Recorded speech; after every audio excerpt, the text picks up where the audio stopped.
Manali mall road पर कश्मीर के पहलगाम में आतंकियों द्वारा निर्दोष नागरिकों पर की गई गोलीबारी, जिसमें 26 लोगों की जान चली गई व बहुत से लोग घायल हुए हैं। इस पूर्ण घटना को मद्देनजर रखते हुए मनाली मॉल रोड पाकिस्तान का पुतला जलाकर रोष रैली निकाली गई। इस रैली में भाजपा के पूर्व मंत्री गोविंद सिंह ठाकुर, पूर्व विधायक रवि ठाकुर सम्मिलित हुए। पाकिस्तान के प्रति रोष रैली निकाली गई।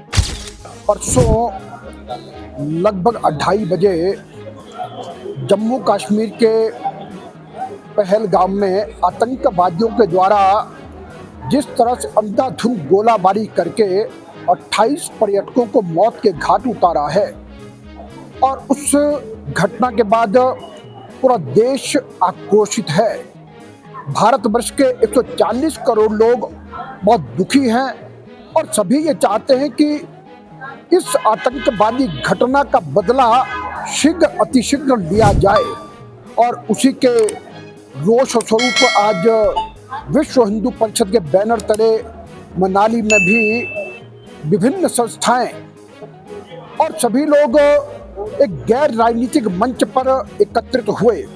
और जिसमें यहाँ का व्यापार मंडल, नगर परिषद, truck operators, Volvo bus operators, taxi union, auto union, tempo union और चाहे एडवेंचर स्पोर्ट्स की हैं और विभिन्न ग्राम पंचायतों के प्रतिनिधि, सभी लोग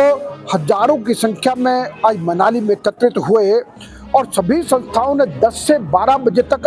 अपने सबके सब कामों को बंद किया और किसी प्रकार की कोई सेवाएं नहीं दी, और एक ऐसी एकता हिंदू समाज ने दिखाई है। और निश्चित रूप से आने वाले समय के अंदर इस प्रकार की जो घटना उनकी पुनरावृत्ति नहीं होनी चाहिए। और पिछले कल ही जो कैबिनेट की एक बैठक हुई, कैबिनेट सिक्योरिटी काउंसिल की, देश के प्रधानमंत्री नरेंद्र मोदी जी के नेतृत्व में, और उसमें प्रधानमंत्री जी ने 5 तरह के निर्णय लेकर के अब पाकिस्तान को सीधा संदेश दिया गया है कि अब ये दोहरा काम नहीं चलेगा।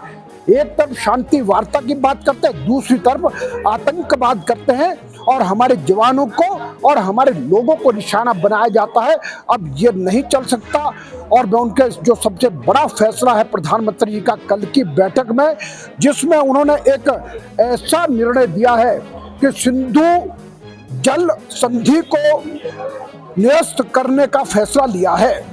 और जिसके बारे में हम भी कहते हैं कि सन 1960 में पंडित जवाहरलाल नेहरू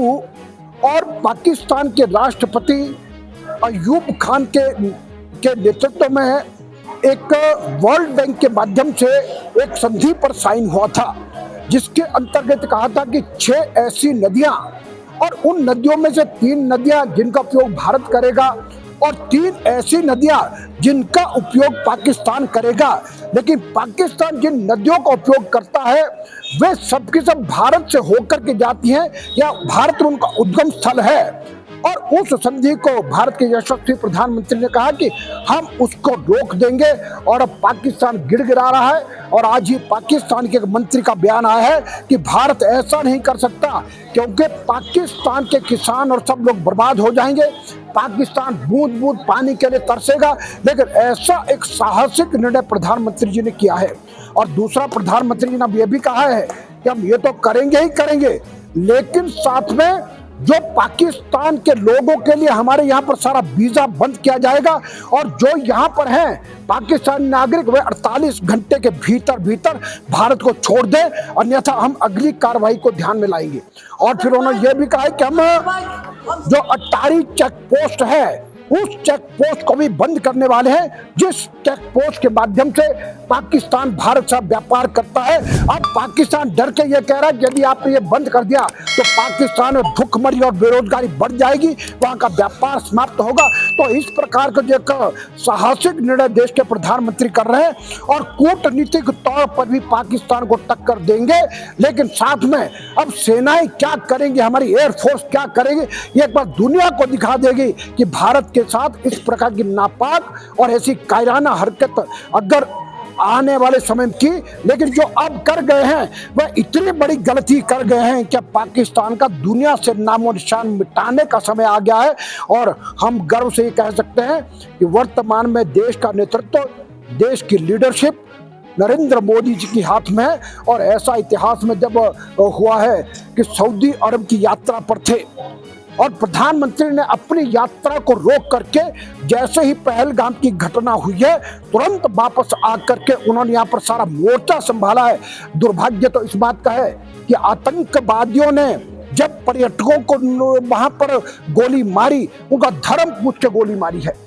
तुम्हारा नाम क्या है? जब किसी ने हिंदू नाम बताया उसको मारा गया, मुस्लिम नाम बताएगा उसको छोड़ा गया, और यहां तक किया गया कि पुरुषों की पैंट उतार करके चेक किया गया कि यह व्यक्ति क्या है, तब गोली मारी गई। और एक बेटी तो ऐसी भी है जिसने ये कहा कि जब मेरे पति को मार दिया तो मुझे और मेरे बेटे को भी मार दो। तब उस आतंकवादी ने कहा तुझे और तेरे बेटे को जिंदा इसलिए छोड़ रहे हैं तो तूने मोदी को बता देना कि हमने तेरे पति को मार दिया। इस प्रकार का दुस्साहस और ऐसी घटना जो बहुत निंदनीय है, और इसलिए पूरा देश आक्रोशित है और देश नरेंद्र मोदी जी से ही विश्वास व्यक्त करता है कि अब इस घटना के बाद और आगे बर्दाश्त नहीं होता, जो भी करना वो हमको करना ही करना है। और इसलिए आज सभी लोग बहुत उत्साह से सब एकत्रित हुए और इसी प्रकार की एकता रहेगी तो निश्चित रूप से आतंकवादियों को और आतंकवादी घटनाओं को समाप्त करेंगे।